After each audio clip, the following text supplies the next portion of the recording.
तेलंगाना के मुख्यमंत्री रेवंत रेड्डी दिल्ली पहुंच चुके हैं। सीएम पद संभालने के बाद वह दूसरी बार दिल्ली गए हैं। सीएम रेवंत सोनिया गांधी और राहुल गांधी के साथ ही कांग्रेस पार्टी प्रमुख मल्लिकार्जुन खड़गे से भी मुलाकात करेंगे।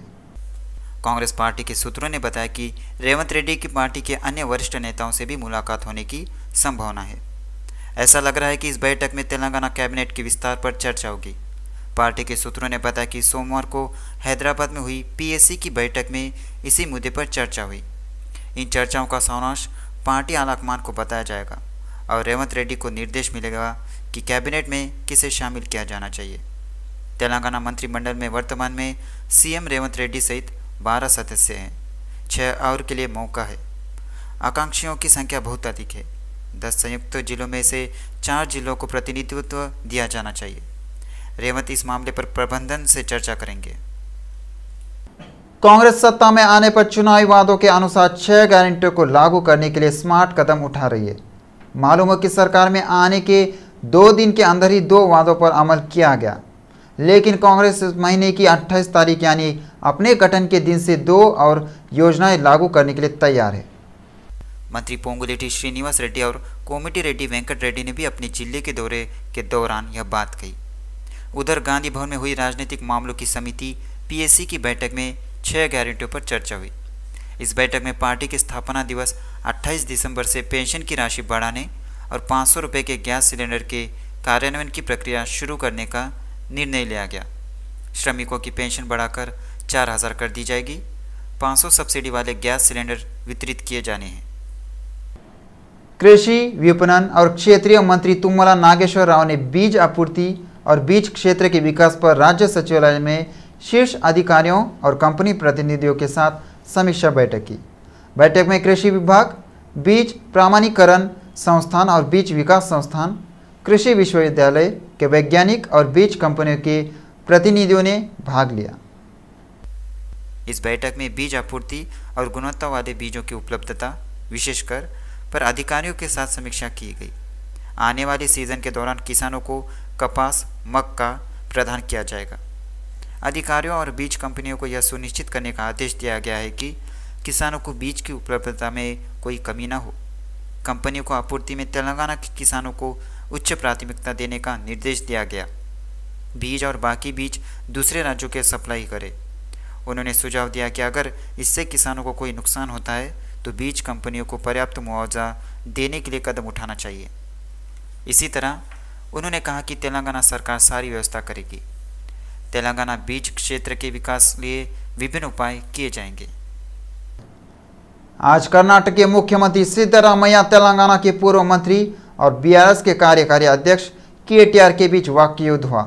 कर्नाटक और तेलंगाना चुनाव में कांग्रेस पार्टी द्वारा दी गई गारंटी लागू करने को लेकर दोनों के बीच ट्वीटवार छिड़ गया। वायरल हुए वीडियो में सिद्धरामैया कहते देखे जा सकते हैं, चुनाव में वोट पाने के लिए कई तरह की गारंटियों के बारे में कहा गया, तो क्या इस वजह से सब कुछ मुफ्त में मुहैया करा देंगे? लेकिन हम देना तो चाहते हैं पर इसके लिए पैसे नहीं है। केटीआर ने कर्नाटक विधानसभा में सिद्धरामैया के भाषण के हैंडल पर पोस्ट किए गए एक वीडियो पर प्रतिक्रिया दी। केटीआर ने टिप्पणी की है कि यह स्थिति तेलंगाना में भी होगी और कांग्रेस ने तेलंगाना के लोगों को धोखा दिया है। हालांकि उन्होंने इस बात पर आपत्ति जताई कि चुनाव की गारंटी देते समय वित्तीय स्थिति की न्यूनतम समझ तो होनी ही चाहिए। सिद्धरामैया ने केटीआर के ट्वीट पर भी उतनी ही तीव्रता से प्रतिक्रिया दी। केटीआर, क्या आप जानते हैं कि आप तेलंगाना चुनाव क्यों हार गए? कम से कम आपको पता नहीं था कि क्या सच था। फर्जी और संपादित ट्वीट, इसलिए आप हार गए। भाजपा ऐसे फर्जी और संपादित वीडियो बनाती है और बीआरएस इसे प्रसारित करती है, प्रमोट करती है, सिद्धरामैया ने केटीआर से कहा। शेरलिंगपल्ली जोन के नगर निगम अधिकारियों ने अवैध इमारतों को गिराने का काम किया है। बल्दिया के अधिकारियों ने माधापुर अयप्पा सोसाइटी में निर्माणाधीन कई अवैध इमारतों को जेसीबी की मदद से ध्वस्त कर दिया है। इन अवैध इमारतों को शेरलिंगपल्ली जोन स्पेशल टास्क फोर्स के तत्वाधान में ध्वस्त कर दिया गया। संसद में विपक्षी सदस्यों को चिंता और बड़ी संख्या में सांसदों के निलंबन पर बीआरएस प्रमुख केसीआर ने जवाब दिया। उन्होंने अपनी पार्टी के सांसदों को तुरंत हैदराबाद आने का आदेश जारी कर दिया। उन्हें तुरंत आने का सुझाव दिया गया है। बीआरएस सूत्रों ने बताया कि केसीआर पार्टी के सांसदों से अलग से मुलाकात करेंगे। हाल ही में हिप रिप्लेसमेंट का इलाज कराने वाले केसीआर फिलहाल नंदीनगर स्थित अपने आवास पर आराम कर रहे हैं। इस बीच सोमवार को 93 संसद सदस्यों को निलंबित कर दिया गया, जबकि मंगलवार को 50 और सांसदों को निलंबित कर दिया गया। इससे बैठक सुचारू रूप से चल रही है। ऐसा लगता है कि इसी क्रम में केसीआर ने बीआरएस सांसदों को वापस बुला लिया है। खबर है कि सांसदों को संसद में मचे बवाल का ब्यौरा जानने के साथ ही सदनों में पार्टी की ओर से कैसे काम करना चाहिए, इसका भी सलाह दी जाएगी। राज्य भर के ऑटो चालकों की चिंता हमारे संज्ञान में आई है कि महिलाओं के लिए मुफ्त बस परिवहन सुविधा से उन्हें परेशान हो रही है। मंत्री पूनम प्रभाकर ने कहा कि उनकी समस्याओं का समाधान किया जाएगा। प्रजाभवन में प्रजावाणी कार्यक्रम के बाद आज मंत्री पूनम प्रभाकर ने कहा, प्रजावाणी कार्यक्रम बहुत अच्छे से किया जाएगा। आज 5126 आवेदन आए। इनमें से कई ऐसे आए हैं जिनके पास अपना घर नहीं है। बड़ी संख्या में बेरोजगार लोग भी आए हैं। हम उनकी समस्याओं का समाधान ज़रूर करेंगे। ऑटो चालकों को महिलाओं के लिए बसों में मुफ्त यात्रा को लेकर परेशानी हो रही है, वो मामला हमारे संज्ञान में आया है। ऑटो चालक हमारे भाई है, हम उनके साथ न्याय ज़रूर करेंगे। सरकार उनके मामलों में नीतिगत निर्णय लेगी, तब तक के लिए हमें थोड़ा धैर्य रखना चाहिए। मालूम हो कि हैदराबाद की ज्योतिराव फुले प्रजाभवन में हर मंगलवार और शुक्रवार को जन सुनवाई होती है। सुबह 10 बजे से दोपहर 1 बजे तक चलने वाली प्रजावाणी में बड़ी संख्या में लोग अपनी समस्याएं बताने आ रहे हैं। लोग सुबह से प्रजाभवन आ रहे हैं और अधिकारियों को आवेदन दे रहे हैं। नई राइड बुकिंग ऐप यारी उपलब्ध है। सबसे पहले यह हैदराबाद में ऑटो सेवाएं प्रदान कर रहा है, उसके बाद यह अन्य सेवाएं प्रदान करने वाला है। Open network for distributed commerce protocol पर स्थापित इस ऐप में फिलहाल हैदराबाद में 20,000 ऑटो और टैक्सी ड्राइवर हैं। यारी इस मोबिलिटी ऐप को दूसरे शहरों में भी लाने के लिए काम कर रही है। यारी के संस्थापक और सीईओ हरि प्रसाद ने कहा कि लक्ष्य अगले 6 महीनों में देश के विभिन्न शहरों में 1 लाख से अधिक ऑटो और टैक्सी चालकों को इस प्लेटफॉर्म पर लाना है। इस दौरान 20 लाख ग्राहकों को सेवा देने की उम्मीद है। 5 सवारी के बाद 6ठी सवारी के लिए ड्राइवर से 25 रुपये का शुल्क लिया जाएगा। सामान्य सवारी ऐप की तरह कोई कमीशन नहीं लिया जाएगा। उन्होंने कहा कि ड्राइवरों को उनके सुविधाजनक समय पर काम करने में सक्षम बनाया जाएगा। कानूनी परामर्श, ड्राइवर, परिवार के सदस्यों के लिए बीमा आदि प्रदान किए जाएंगे। संसद का शीतकालीन सत्र अव्यवस्था के बीच जारी है। लोकसभा में ठगों की घुसपैठ के मुद्दों पर सदनों में नोकझोंक हो रही है। विपक्ष इस बात पर जोर दे रहा है कि केंद्रीय गृह मंत्री 13 दिसंबर को इस सुरक्षा विफलता पर बयान दे। इस पृष्ठभूमि में दोनों सदनों में विपक्षी सदस्यों का निलंबन जारी है। हाल ही में लोकसभा में उन 50 और सांसदों को निलंबित कर दिया गया। इनमें फारूक अब्दुल्ला, शशि थरूर, फैजल, कार्ति चिदम्बरम, सुप्रिया सुले, मनीष तिवारी, डिम्पल यादव और अन्य शामिल हैं। ताज़ा निलंबन के साथ अब तक निलंबित सांसदों की संख्या 141 तक पहुंच गई है। लोकसभा में 95 और राज्यसभा में 46 सांसदों को निलंबित कर दिया गया है। इन सभी को इन बैठकों की अवधि के लिए निलंबित कर दिया गया था। प्रधानमंत्री नरेंद्र मोदी ने संसद में विपक्ष के व्यवहार की कड़ी आलोचना की है। उन्होंने भविष्यवाणी की है, ऐसा व्यवहार के कारण विपक्ष को 2024 के लोकसभा चुनाव में अधिक सीटें गंवानी पड़ेंगी। उन्होंने विश्वास जताया कि बीजेपी अधिक सीटें जीतेंगी। मोदी ने संसद में सुरक्षा की कमी पर सरकार के रुख का बचाव किया। प्रधानमंत्री मोदी ने यह टिप्पणी आज संसद सत्र से पहले हुई बीजेपी संसदीय दल की बैठक में की। जो लोग लोकतंत्र और लोकतांत्रिक मूल्यों में विश्वास करते हैं, उन्हें आंदोलन की घटना की निंदा जरूर करनी चाहिए। प्रधानमंत्री मोदी ने टिप्पणी की। भाजपा नेता रविशंकर प्रसाद ने आलोचना की है कि विभिन्न राज्यों के हालिया विधानसभा चुनाव में हार के बाद विपक्ष संसद में आक्रोश दिख रहा है। स्वामी शरणम अय्यप्पा, एक तरफ जहां यह जयकारा लग रहा है और दूसरी तरफ भक्तों को शबरीमला की यात्रा के दौरान काफ़ी परेशानियों का सामना करना पड़ रहा है। शबरीमला अय्यप्पा स्वामी के दर्शन के लिए भक्त पहले की तरह उमड़ रहे हैं। श्रद्धालु कतार में लगकर दर्शन का इंतज़ार कर रहे हैं। शबरी पहाड़ी पर काफ़ी भीड़ रहती है। शबरीमला में भक्तों की संख्या बढ़ गई है। पंबा के पास बड़ी कतार के कारण बच्चों और बूढ़ों को परेशानी हो रही है। भगदड़ के बाद भी यात्रा केंद्र की हालत नहीं बदली है। भीड़ के कारण कतार शबरीपीठ से पंबा तक बढ़ गई है। पुलिस श्रद्धालुओं को काबू नहीं कर पाई और लाठीचार्ज करना पड़ा। हालांकि भक्तों की शिकायत की शबरीमला में पहले कभी लाठीचार्ज नहीं हुई है। प्रतिदिन 80 से 1 लाख भक्तों के साथ दर्शन के लिए 18 से 24 घंटे लगते हैं। भक्तों ने कई किलोमीटर तक पद यात्रा की। कतार में नहीं लग पाने से उन्हें काफ़ी परेशानी हो रही है। केरल हिंदू संघ के प्रवक्ता R.V. बाबू ने दुख व्यक्त किया कि त्रावणकोर देवस्थानम बोर्ड ने व्यवस्था की अनदेखी की, जबकि उनके संगठन के अध्यक्ष शशिकला टीचर ने नवंबर के दूसरे सप्ताह में स्वामी सन्निधानम का दौरा किया और एक मीडिया सम्मेलन में वहां स्थापित नहीं की गई न्यूनतम आवश्यकताओं के बारे में उल्लेख किया था। तमिलनाडु के दक्षिणी जिलों में बारिश के कारण आई बाढ़ से लोग परेशान हो रहे हैं। तूतुकुड़ी शहर लगभग जलमग्न हो गया है। पानी राष्ट्रीय राजमार्ग तक पहुंच गया है। जलमग्न घरों से सिर्फ खाना पकाने के बर्तन लेकर लोग सड़कों पर पहुंचकर मदद का इंतजार कर रहे हैं। तूतुकुड़ी जिले के श्री वेंकुट में फंसे 800 लोगों को बचाने के लिए बचाव अभियान जारी है। रेलवे के एक अधिकारी ने कहा कि एनडीआरएफ, वायुसेना, रेलवे और स्थानीय अधिकारी श्री वेंकुटम रेलवे स्टेशन पर फंसे लोगों को बचाने की कोशिश कर रहे हैं। बताया जाता है कि स्टेशन में फंसे 300 लोगों को पास के एक स्कूल में रखा गया और बाकी लोगों को रेलवे स्टेशन में रखा गया। तिरुनेलवेली के कई इलाके बाढ़ में गिर गए हैं। अंतर्देशीय इलाकों के लोगों को नावों की मदद से पुनर्वास शिविर में ले जाया जा रहा है। आपदा प्रबंधन टीम और पुलिस राहत कार्य में जुटी हुई है। राहत उपायों के लिए मैदान में उतरी सेना बाढ़ प्रभावित इलाकों में चिकित्सा सहायता मुहैया करा रही है। तमिलनाडु के दक्षिणी जिलों में राहत कार्यों के लिए कुल 200 नावों का उपयोग किया जा रहा है।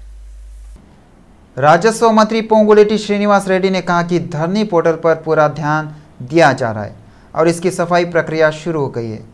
उन्होंने आश्वासन दिया है कि पिछली सरकार में गरीबों से लूटी गई जमीनें अब उन्हें वापस बांटी जाएंगी।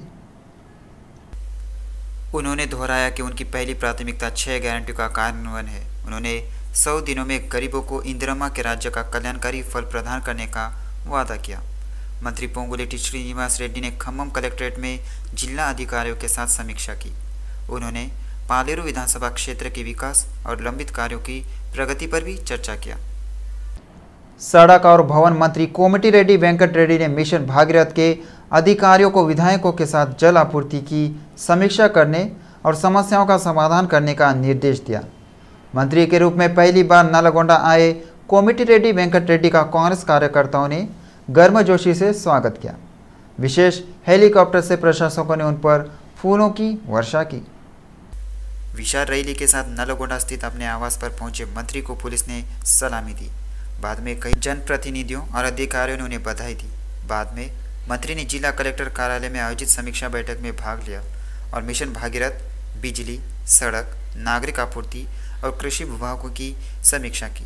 मंत्री ने कहा कि सरकार विधानसभाओं के माध्यम से कानून बनाती है और सरकारी नीतियों को लागू करना कर्मचारियों की जिम्मेदारी है। उन्होंने स्पष्ट किया कि राज्य का विकास उनके लिए महत्वपूर्ण है और वे पिछले शासकों की तरह अधिकारियों को परेशान नहीं करेंगे। हाई कोर्ट ने कालेश्वरम प्रोजेक्ट पर दायर याचिका पर सुनवाई स्थगित कर दी। मेडीगढ़ पिलर के ढहने को लेकर हाई कोर्ट में सुनवाई होनी है। चुनाव से पहले कांग्रेस नेता निरंजन रेड्डी ने मामले की जांच सीबीआई से कराने की याचिका दायर की थी। घटना के समय राष्ट्रीय बांध सुरक्षा प्राधिकरण को कई शिकायतें की गई। मिली शिकायतों के बाद राष्ट्रीय बांध सुरक्षा प्राधिकरण ने राज्य सीएस को पत्र लिखा। हाई कोर्ट ने सीएस से जानकारी मिलने के बाद 2 सप्ताह के अंदर पूरा विवरण जमा करने का आदेश दिया। हाई कोर्ट ने आगे की सुनवाई 2 हफ्ते के लिए स्थगित कर दी। वाईसीपी के कितने मौजूदा विधायकों को इस बार टिकट मिलेगा? बड़े पैमाने पर यह चर्चा चल रही है। मुख्यमंत्री जगन ने पहले ही कई लोगों को पड़ोसी निर्वाचन क्षेत्रों में स्थानांतरित करके एक सनसनीखेज निर्णय लिया है।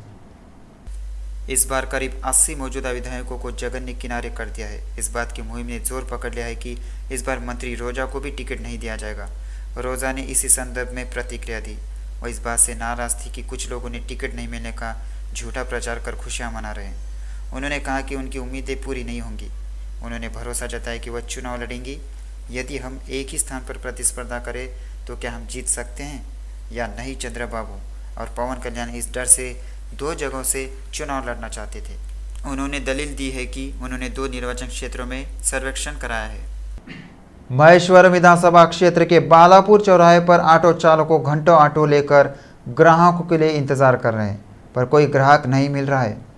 ऑटो चालक चिंता व्यक्त कर रहे हैं कि राज्य सरकार द्वारा महिलाओं के लिए शुरू की गई मुफ्त बस योजना से वह अपनी आजीविका खो देंगे। उन्होंने कहा कि उनके लिए अपने परिवार का भरण पोषण करना मुश्किल हो गया है। ऑटो चालकों ने राज्य सरकार से अपील की है कि वह ऑटो चालकों के बारे में सोचे और उनके साथ न्याय करे और यह भी सुनिश्चित करे कि ऑटो चालकों के परिवार के सदस्यों को सड़क पर न आना पड़े, क्योंकि मुफ्त बस यात्रा का सीधा असर ऑटो चालकों पर ही पड़ रहा है। तेलंगाना राज्य ऑटो और टैक्सी चालक संघ के नेताओं ने आरोप लगाया है कि सरकार द्वारा महिलाओं को मुफ्त बस सुविधा प्रदान करने से उन्हें काफ़ी परेशानी हो रही है। ऑटो चालकों ने तुरंत मांग की कि राज्य सरकार उनके रोजगार की रक्षा करे। ग्रेटर हैदराबाद ऑटो और टैक्सी ड्राइवर यूनियन ने Hyderabad RTC cross road bus भवन के सामने धरना दिया। बीएमएस के राष्ट्रीय नेता रविशंकर ने कहा कि महिलाओं के लिए मुफ्त बस यात्रा से उन्हें नुकसान हो रहा है। ओला, उबर और रैपिडो बाइक के अवैध कारोबार के कारण ऑटो चालकों को काफ़ी नुकसान हुआ है और वे सड़क पर आ गए हैं। उन्होंने मांग की कि सरकार तुरंत अपना रवैया बदले और महालक्ष्मी योजना में संशोधन कर ऑटो चालकों को रोजगार मुहैया कराए। लोकसभा चुनाव नजदीक आते ही बीजेपी ने दक्षिणी राज्यों पर खास फोकस कर दिया है। इस बार पार्टी आलाकमान को दक्षिण में एमपी की ज़्यादातर सीटें जीतने की उम्मीद है।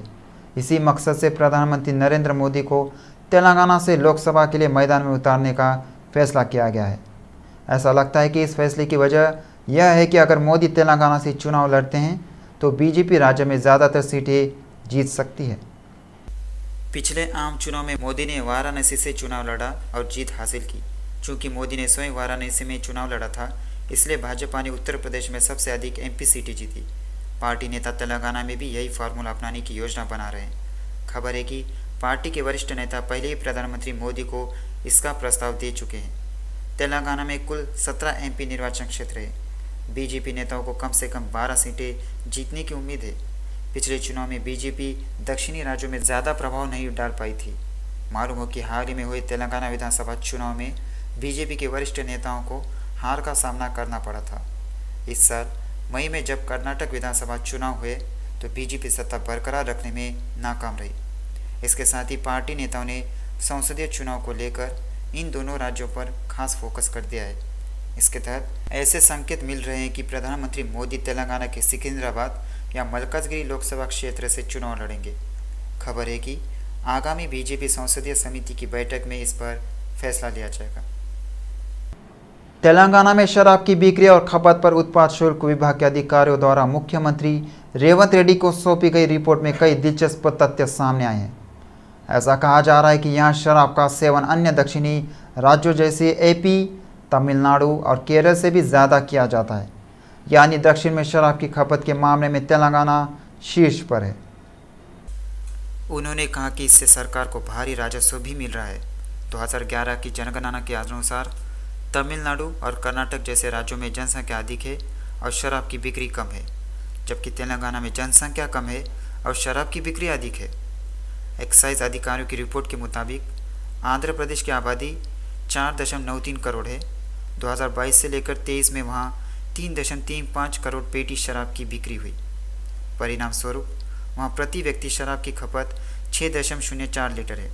बियर की 1.16 करोड़ पेटियाँ बिकी, यानी प्रति व्यक्ति बियर की खपत 1.86 लीटर है। तमिलनाडु में प्रति व्यक्ति शराब की खपत 7.66 लीटर है, जबकि बियर की खपत 3.75 लीटर है। इसके अलावा केरल में, जिसकी आबादी लगभग तेलंगाना जितनी ही है, शराब के प्रति व्यक्ति खपत 5.93 लीटर है, जबकि बियर की खपत 2.63 लीटर है। रेवंत रेड्डी सरकार तेलंगाना के लोगों को खुशखबरी दे रही है। कांग्रेस सरकार के सत्ता में आने के 2 दिनों के भीतर 2 महत्वपूर्ण गारंटी लागू की गई। महिलाओं के लिए मुफ्त यात्रा, आरोग्यश्री को 10 लाख रुपए तक बढ़ा दिया गया। हाल ही में नए राशन कार्ड के लिए आवेदन को हरी झंडी दे दी गई है। नए राशन कार्ड का आवेदन 28 दिसंबर से दिया जा रहा है। मंत्री उत्तम कुमार रेड्डी ने कहा कि हर गांव में ग्राम सभा होगी और लाभार्थियों को चयन किया जाएगा। नए राशन कार्डों के आवेदन पर स्वीकार करने के अलावा यह मौजूदा राशन कार्डों में परिवर्तन और त्रुटियों के सुधार की भी अनुमति देगा। सोशल मीडिया पर एक खबर वायरल हो रही है कि राज्य के नागरिक आपूर्ति मंत्री उत्तम कुमार रेड्डी ने कहा है कि नए राशन कार्ड पेंशन आवेदन और आवास के लिए आवेदन इन ग्राम सभाओं में तय किए जाएंगे।